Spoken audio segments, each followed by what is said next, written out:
Bonsoir, que le Seigneur vous bénisse dans le souverain nom de Jésus-Christ de Nazareth.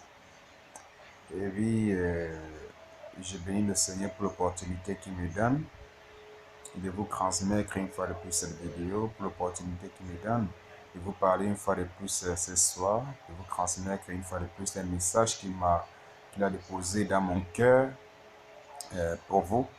Que le Seigneur vous bénisse, que le Seigneur vous bénisse. Je sais qu'il est avec vous, je sais que sa main est sur vous.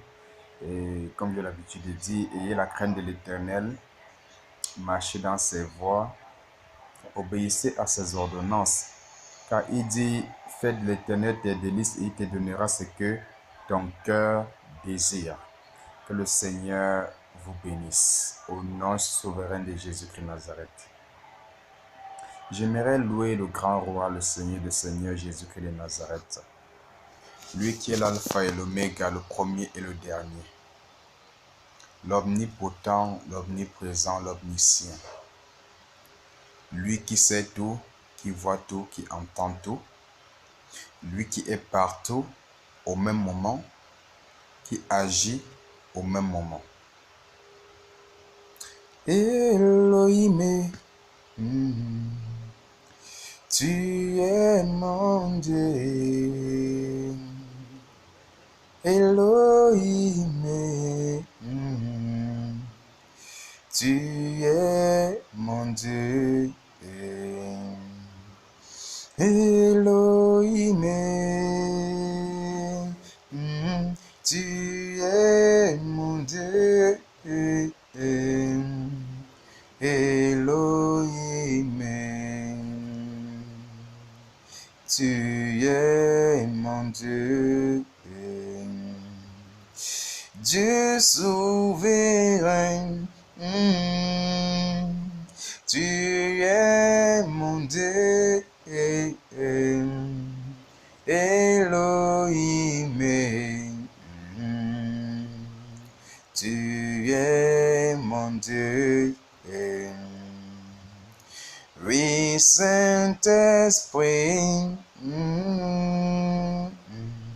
tu m'as aimé. Oui, Saint-Esprit, tu m'as aimé. Oh Dieu d'amour, tu m'as choisi. Oh Dieu d'amour, tu m'as choisi. Elohim, tu m'as aimé. Elohim, tu es mon Dieu. Elohim, Elohim, tu es mon Dieu.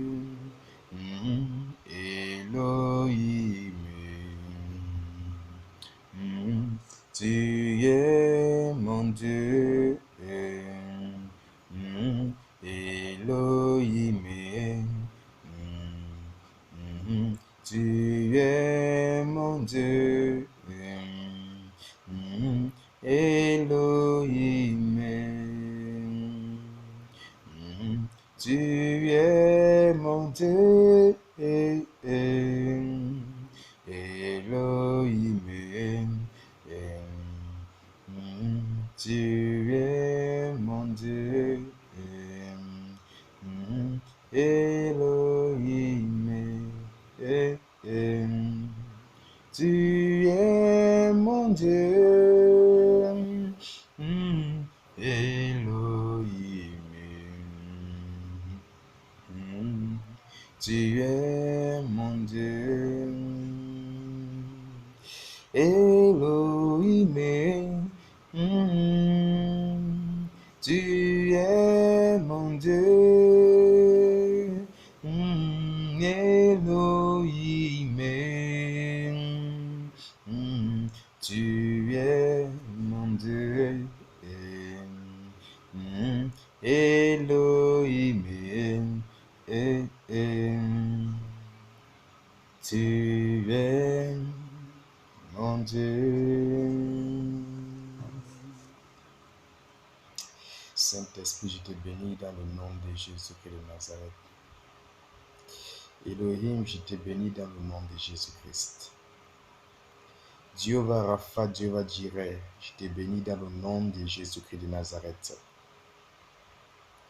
Rebosh Kiroboshik, Rebosh Kirobasha, Shande Shirobaka Shande Korobashande Horgost, Keros Miros Escribos, Shirobaka Shande. Shande Shirobaka Shande, Shande Shirobaka Shande, Shande Shirobaka Shande Kurba Shande Orgosta, Shande Orgosta, Shande Orgosta, Shande Orgosta, Shande Orgosta. Elohim, tu es mon Dieu.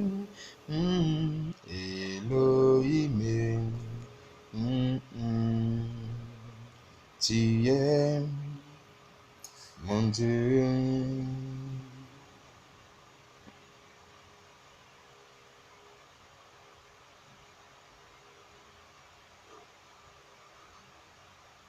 Ezraïs ta feita. Ezraïs ta feita. Ezraïs ta feita.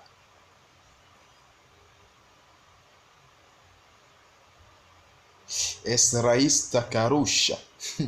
Karusha rush kiro virosha. Ezraïs ta feita.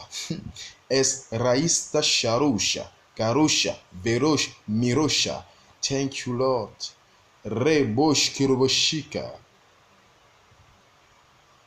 Kerosa, Mirosa, Escribosa, Esraísta feita, Esraísta carusha, Carusha, Sharusha, Kirosha, Birosha, Shande Horgosta, Shande Horgosta, Shande Horgosta, Shande Horgosta, Shande Shurubaka Shande Kuruba Shande Horgosta, Esraísta feita.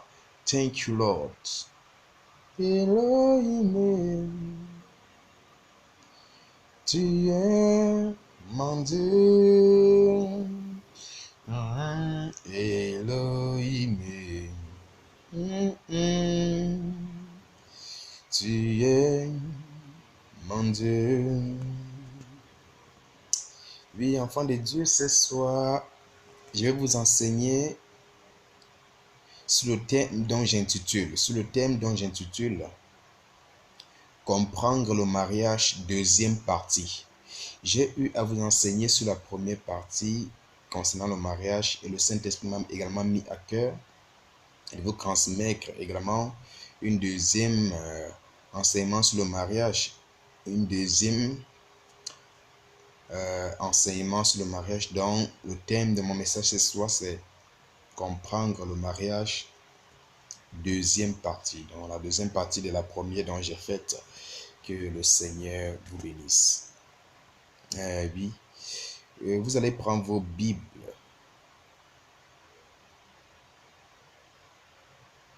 La Bible dit,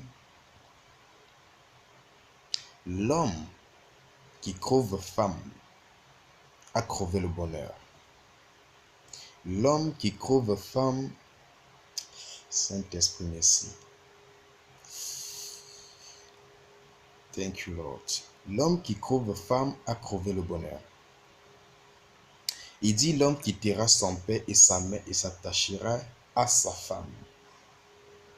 L'homme quittera son père et sa mère et s'attachera à sa femme et tous les deux ne feront que une seule chair. Pourquoi la Bible dit une seule chair? Parce que l'homme qui trouve sa femme en fait déjà un seul esprit avec elle depuis le jour où Dieu les a créés. La Bible dit, jouis de la femme de ta jeunesse. Jouis de la femme de ta jeunesse. Qu'est-ce que le Seigneur veut nous faire comprendre? Jouis de la femme de ta jeunesse. Quand Jésus-Christ dit de jouir de la femme de ta jeunesse, ça ne parle pas de ta petite amie dont tu vas jouir d'elle. Non. Parce que d'autres vont entendre ça de cette manière, comprendre ça de cette manière. Non. Il dit jouir de la femme de ta jeunesse, ça ne parle pas de ta petite amie. Jouir de la femme de ta jeunesse, ce qui veut dire jouir de la femme dont Dieu t'a donné comme épouse. Jouir de la femme qui fait partie du plan de Dieu dans ta vie et dont tu as épousé. Jouir de la femme dont Dieu t'a prédestiné. C'est ce qui veut dire jouir de la femme de ta jeunesse. Je disais dans la première partie que quand Dieu crée un homme, il crée également sa moitié. Ce n'est pas quand tu viens pour vouloir te marier que Dieu crée ta femme, non. Et chaque homme a sa femme, chaque femme a son mari. Et sache que la femme que tu épouses doit faire partie du plan de Dieu dans ta vie. Parce que si tu épouses une femme qui ne fait pas partie du plan de Dieu dans ta vie, tu es en train de compromettre le plan parfait de Dieu dans ta vie. Et c'est une grosse porte que tu ouvres à l'ennemi. Oui, donc c'est ce que je veux que vous compreniez ce soir. L'enseignement ne serait pas très long. Ça, c'est la deuxième partie de la première partie. Ça ne serait pas très long, mais très important.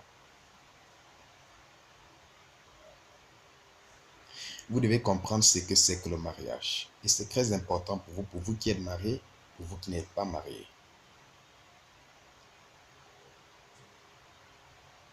Jouis de la femme de ta jeunesse. Je vais prendre le deuxième point. Et ce deuxième point concerne ce qu'on appelle le pré-mariage. Le pré-mariage. En d'autres termes, on appelle cela le fiançailles. Et un conseil, rassure-toi de ne point te marier sans passer par le fiançailles. C'est très important ce qu'on appelle le fiançailles. C'est très important. Beaucoup de personnes aujourd'hui, dès qu'ils trouvent femme, ils courent directement au mariage. Non. C'est nécessaire de passer par le pré-mariage, le fiançailles. Car c'est dans le fiançailles que vous vous préparez pour le mariage, pour entrer dans le mariage. C'est dans le fiançailles que vous vous préparez. C'est un peu comme des hommes qu'on a pris pour vouloir envoyer en guerre. Il faut d'abord qu'ils partent et se former avant qu'on les envoie en guerre. Parce que s'ils partent en guerre sans qu'on les ait formés, ils vont échouer. Les ennemis vont les vaincre. C'est la raison pour laquelle on les amène d'abord en formation, on les prépare pendant des années avant qu'ils ne partent en guerre, au cas où. Dans le domaine mariage, avant d'entrer dans le mariage, il y a ce qu'on appelle le fiançailles. Et c'est très important. C'est dans le fiançailles que l'homme et la femme se préparent pour le mariage. Il y a plusieurs critères à suivre dans la période du fiançailles.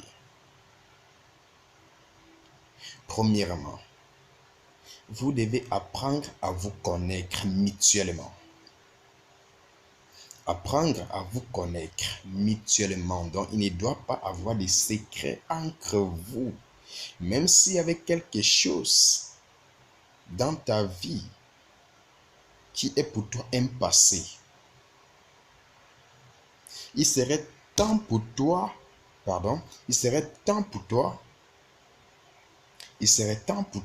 de révéler cela à l'homme que tu dois épouser. Il est si vrai pour toi, c'est déjà un passé, tu ne veux plus revenir là-dessus, mais il est bon. Il est bon que tu révèles. Il est bon que tu révèles cela à ton fiancé qui serait ton mari très bientôt. Parce que si tu ne lui révèles pas cela, le diable en profitera de cela pour vous combattre quand vous serez mariés. Il va réveiller cette chose-là que tu avais laissée derrière toi pour vous combattre quand vous serez mariés.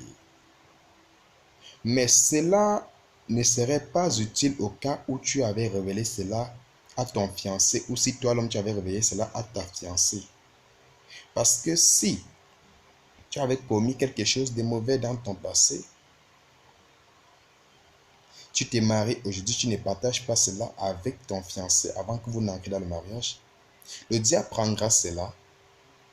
Au moment où vous serez mariés, il prendra cela, il utilisera cela pour semer le trouble dans votre mariage, dans votre foyer.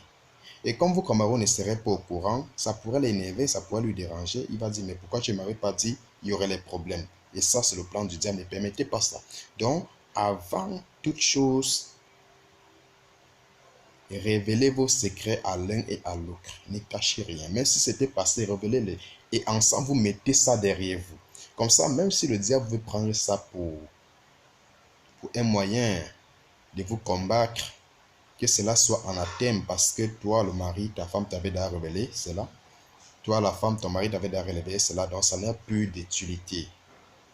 Ça ne serait qu'une honte pour le diable à ce moment-là. Donc, prenez le temps de mieux vous connaître. Tu dois connaître qui est ton mari, ce qu'il aime, ce qu'il n'aime pas. Toi, tu dois connaître qui est ta fiancée, ce qu'elle aime, ce qu'elle n'aime pas. Prenez le temps d'être ensemble, de parler, de sortir, aller au restaurant, parler de vous.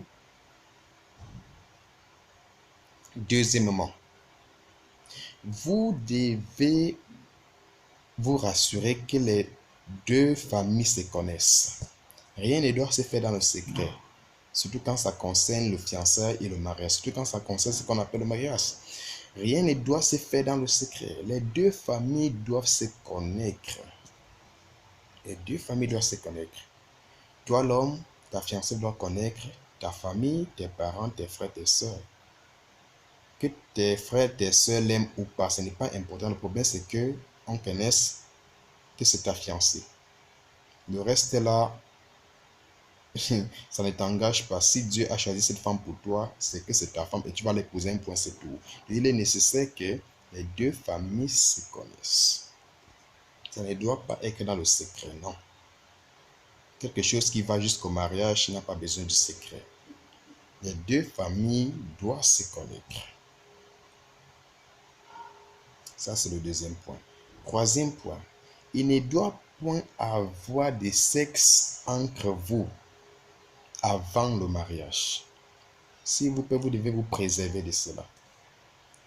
Rassurez-vous de vous abstenir.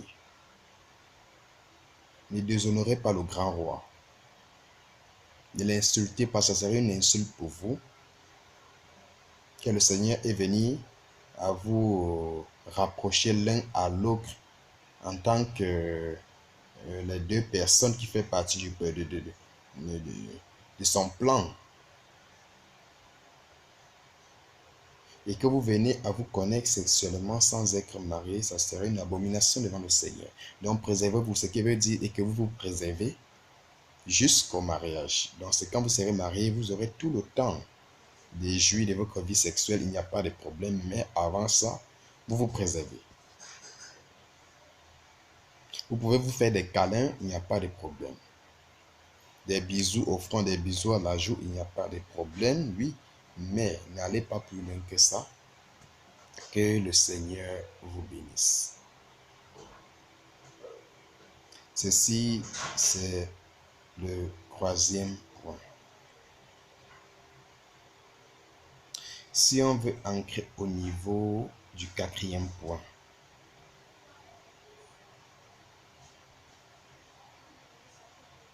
je vais toujours un peu en tirer sur le troisième point et continuer avec cela dans le quatrième point.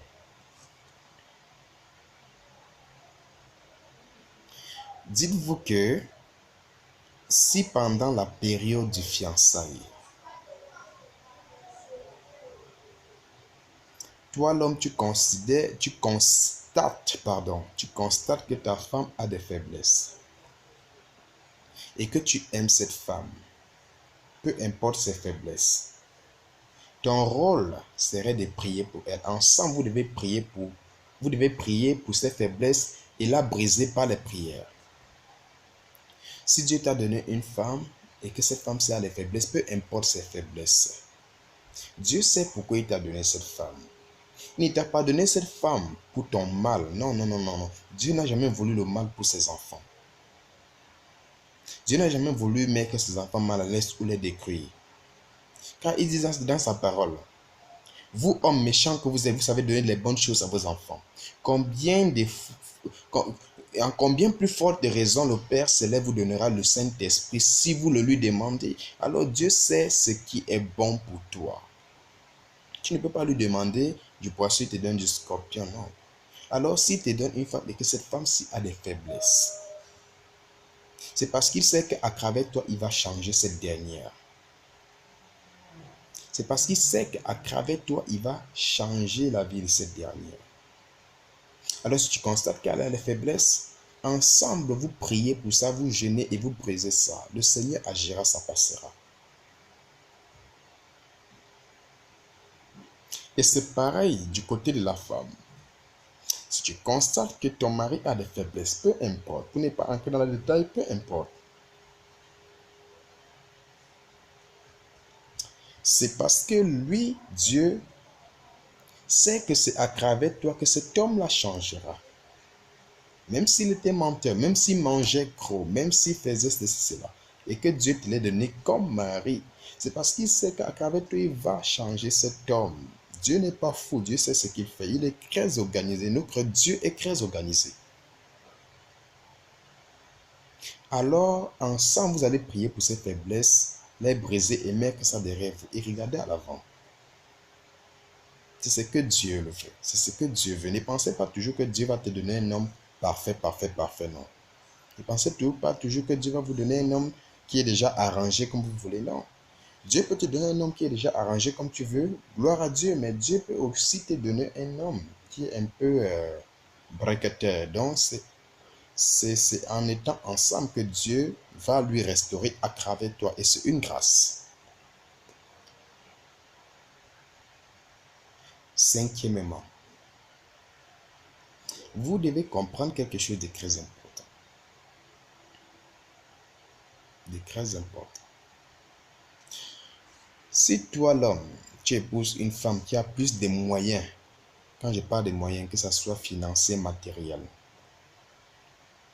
Toi, femme, si tu as plus de moyens financiers ou matériels que ton mari, c'est ton mari. Et si tu l'aimes vraiment, si lui n'a pas ces moyens-là comme toi, c'est de ton rôle de lui soutenir.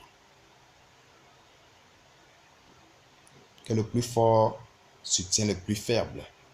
Que les plus forts soutiennent les plus faibles. C'est la parole du Seigneur. Donc si Dieu t'a donné un mari, que franchement n'a pas, même si c'est un pousseur, même si c'est un vendeur de bananes, même si c'est un vendeur d'arachides, peu importe. Et que toi tu es dans les grands bureaux, si Dieu t'a donné cet homme, c'est parce qu'à travers toi, il veut changer la destinée de cet homme. Alors soutiens-le avec tout ce que tu as. Mais si vous venez à vous marier, toujours et que c'est lui qui va payer ta dot, ce n'est pas que toi tu vas lui donner l'argent pour qu'il paye ta dot, non.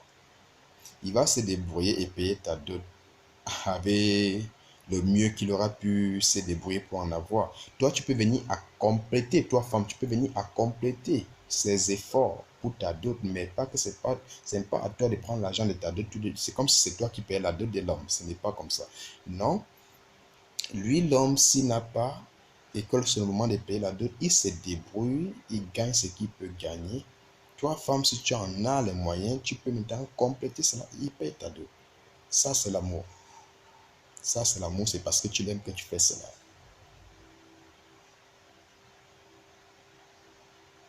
Et ne regardez pas les personnes sur l'apparence.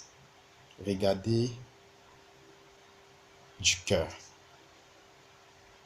Parce que Dieu peut t'envoyer un homme, parce que toi, tu le regardais sur l'apparence, c'est-à-dire, tu vas dire, ah, celui-ci va me donner quoi? Donc, sur tous les hommes que Dieu a vu, ce n'est que celui-ci-là qu'il a vu à me donner. Non. Tu ne sais pas ce que Dieu a prévu pour cet homme demain. Et c'est en étant ensemble que Dieu va faire de cet homme ce qu'il a dit qu'il fera de lui. Et cependant, si cet homme-là était ton mari, toi tu l'as rejeté parce qu'il n'y avait pas de moyens, Tu l'as abandonné parce qu'il n'avait pas de moyens. Et demain, quand le Seigneur va commencer à lui bénir, quand tu vas lui voir, tu vas commencer à dire, hey, est-ce que c'est le même monsieur là ici? Qu'est-ce que j'avais fait? Eh Dieu, tu vas commencer à crier. Femme, tu peux bien avoir, tu peux beau avoir les moyens aujourd'hui. Je parle de vous, femmes. Vous pouvez beau avoir les moyens aujourd'hui. Et Dieu vous envoie un mari, franchement, qui n'a rien. Rien du tout. Ne regardez pas à l'apparence, regardez au cœur, regardez à l'esprit, regardez à la vision de Dieu dans la vie de cet homme. Soutenez-le. Il peut t'arriver de tomber demain. C'est lui qui va te relever. Tu peux rencontrer des tribulations dans tes entreprises, dans tes sociétés. Mais c'est en cet homme-là, Dieu a mis la solution pour vaincre cette tribulation. Vu qu'il n'a même rien, pas de finances, pas de matériel, mais en lui, Dieu a mis la solution pour faire prospérer ton entreprise, ta société. Donc c'est ce que le Seigneur veut que vous compreniez aujourd'hui. C'est ça le mariage. 6e point. Ça concerne la dot. Rassurez-vous qu'avant de vous marier avec une femme, que ce soit mairie, église, que vous ayez payé sa dot, pardon. Quand tu ne payes pas la dot d'une femme, tu t'attires la malédiction. C'est une malédiction de prendre une femme. Tu couches avec elle, tu fais n'importe quoi avec elle. Tu la prends, tu la mets chez toi. Tu n'as pas payé sa dot. C'est du vol. Tu l'as volé à ses parents. Tu l'as dérobé à ses parents. Et à Dieu également. Tu es un voleur spirituel et physique. Donc tu es même plus pire que le diable. Tu es un voleur spirituel et physique. Tu voles Dieu et tu voles les hommes. Donc rassure-toi de payer sa dot. En intégralité, tu payes sa dot. La dot, c'est quelque chose de symbolique parce qu'il y a des familles, surtout ici en Afrique, quand tu pars pour te payer la dot d'une femme, c'est comme si tu partais investir pour une entreprise. Non, non, non, non. La dot est symbolique. C'est juste un moyen de remercier le parent de la fille, de remercier ses parents, père et mère. Car à cause d'eux, grâce à eux, Dieu t'a donné une merveilleuse femme comme elle. Grâce à eux, Dieu est passé à travers eux pour te donner une merveilleuse femme comme elle. C'est pour les remercier de ce qu'ils ont pris soin de cette dernière, car eux pouvaient avorter, la maman pouvait avorter. Mais cette maman a eu l'amour de prendre soin de son enfant, de l'élever, de l'envoyer à l'école, de l'éduquer. Et c'est un profit pour toi, l'homme. Donc la dot, c'est pour les remercier pour tout cela. Pour tout ce temps qu'ils ont pris à prendre soin de cette femme, de cet enfant, de son éducation et de bien d'autres choses. La dot, c'est pour les remercier. Et aussi pour prendre cette fille, cette femme entre la main de leurs parents. Car quand tu payes la dot, tu es en train de prendre la femme entre la main de ses parents. Donc, elle est maintenant sous ta charge. Elle n'est plus sous la charge de ses parents. Donc, ce qui veut dire, si elle est malade, c'est toi qui t'en charges maintenant. S'il faut qu'elle soit encore éduquée, c'est toi maintenant. Donc, tu es son père, tu es sa mère en même temps. Ce n'est pas pour dire qu'on exclut son père et sa mère comme s'ils étaient morts, non. Mais elle est maintenant sur ta totale responsabilité. Tu n'es plus seulement son mari. C'est ça la dot. C'est symbolique. Maintenant, en continuant toujours sur la dot. Écoutez. Si tu veux payer la dot d'une femme, pardon. Toi, l'homme, si tu arrives pour payer la dot et que les parents refusent, parce qu'il y a les parents, quand tu pars pour payer la dot de leurs filles, disent non. Ils refusent parce que non. On va dire, surtout les hommes que toi tu as trouvé, ce n'est que celui-ci, un va-nu-pied comme ça, un imbécile comme ça. Il n'a rien. Qu'est-ce qu'il peut te donner? Il ne peut même pas prendre soin de toi. Non, on ne lui veut pas dans notre famille. Il y a des familles comme ça. Ils vont refuser la dot. Ils vont dire que non, non, non, ne prends pas ta dot, va avec ça. On ne te donne pas notre fille. Si toi, l'homme, tu aimes cette femme-là. Et si Dieu vous a choisi, prends cette femme-là, amène-la à la mairie, épouse-la et ramène-la chez toi. Le jour où les parents seront d'accord pour prendre la dot, toi tu parlais de les dots. Tu ne fuis pas avec les dots. Non, tu ne tiens pas les dots captifs.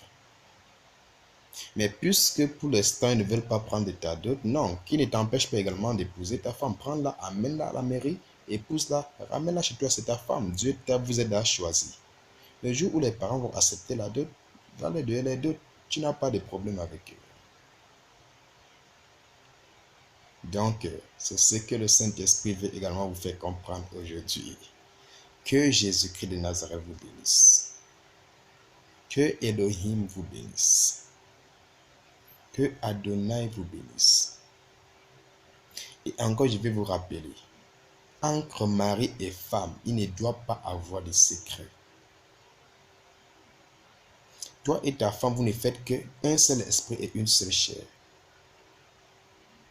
Elle doit connaître ce qui est dans ton cœur, l'homme. Et toi, femme, ton mari doit connaître tout ce qui est dans ton cœur. Pour ajouter, il y a des personnes dont vous devez vous séparer. Des personnes dont j'appelle les atomes crochus. Je vais appeler ça comme ça, les atomes crochus, oui. Ou encore, je vais appeler des occasions de chute pour votre mariage. Pendant la période de votre fiançailles, si toi, femme, tu avais des ex, pardon, évacuez-les très loin, effacez les contacts dans votre téléphone, évacuez-les et oubliez-les parce que, je vous le dis en vérité, ceux-là qu'on appelle les ex sont des occasions de chute pour les mariages. Donc, supprimez-les, déstabilisez-les, ne cherchez même plus à en entendre parler. Ceux-là qu'on appelle les ex, côté de l'homme comme côté de la femme. Si vous ne voulez pas les atomes crochus, les occasions de chute pour votre mariage, si vous ne voulez pas que votre mariage soit détruit, évacuez ceux-là qu'on appelle les ex. Oui. Évacuez-les très loin. Et évacuez également le type d'amis là, le type d'amis qui aime le commérage. Qui aime le commérage. En tant que ça, on le dit là-bas. En tant que ça, on le dit là-bas. À moins que cette dernière ne vienne à changer vraiment d'attitude et prenne une nouvelle attitude qui honore le Seigneur. Non, vous vous éloignez de cette personne qui font les commérages là.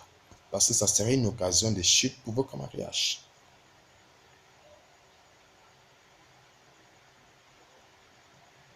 Méfiez-vous aussi des parents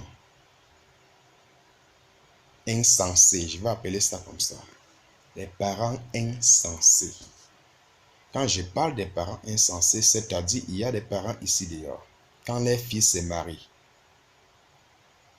subitement ils veulent être les deuxièmes femmes. La coépouse de leur fille. Oui, il y a les parents surtout au niveau de l'Afrique. Il y a les parents, dès que les filles se marient, eux se voient en train de devenir les coépouses de leur fille. C'est-à-dire, ce que l'homme va acheter à sa femme, non, il faut aussi qu'il achète à la mère de sa femme. Il faut aussi qu'il en achète à sa belle-mère. Non, non, non, c'est de la sorcellerie, ça. Il y a le moment, non. Toi, tu as acheté telle chose à ma fille, non, il veut que tu m'achètes la même chose. Tu as acheté la voiture à ma fille, il veut que tu m'achètes la même chose. Tu as acheté tel talon à ma fille, il faut que tu m'achètes la même chose. Tu as acheté tel sac, il faut que tu m'achètes la même chose. Non, c'est de la sorcellerie. Ça, ce n'est pas une belle-mère, ça. Il y a même les belles-mères qui viennent même à vouloir dormir dans le même lit conjugal de leurs filles ou de leurs fils. C'est de la sorcellerie. Ça, c'est les mères mamies. Ce sont des sorcières. Sincèrement parlant, à moins que ce type de personnes ne se repennent, ne se confessent et se repennent en Jésus-Christ de Nazareth, vous devez vous en séparer. Vous devez mettre des très grandes barrières entre eux et vous. Au cas concret, votre mariage est voué à l'échec. Du niveau du père comme du niveau de la mère. Faites très attention. Soyez prudents.